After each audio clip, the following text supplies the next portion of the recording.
During the first half of this century, mental hospitals tried to use medical treatments for people with severe mental disorders. However, the medical procedures used were crude, largely ineffective, and often unintentionally cruel. Some of the leading approaches are shown in this segment.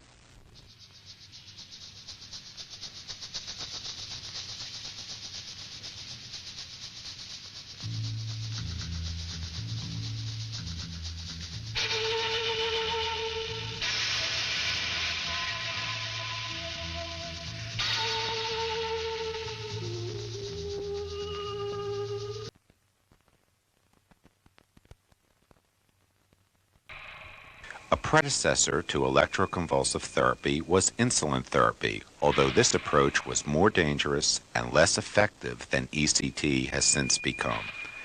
Insulin therapy was developed by Viennese physician Manfred Sackel. It was used primarily on patients with schizophrenia.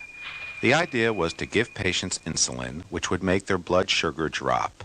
The patient would then slip into a coma, and most importantly would experience a convulsive reaction. Another reaction brought on by insulin therapy was so-called dry shock, involving a full brain seizure.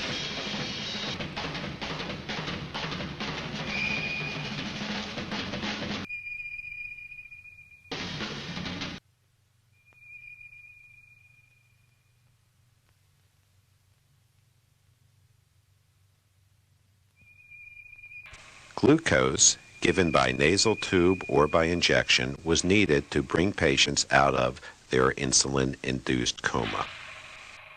Metrazole therapy, an intravenous injection of metrazole on patients, again primarily with schizophrenia, was another form of convulsive therapy that was used prior to ECT or electroconvulsive therapy. And the intravenous injection of metrazole typically produced grand mal type seizure.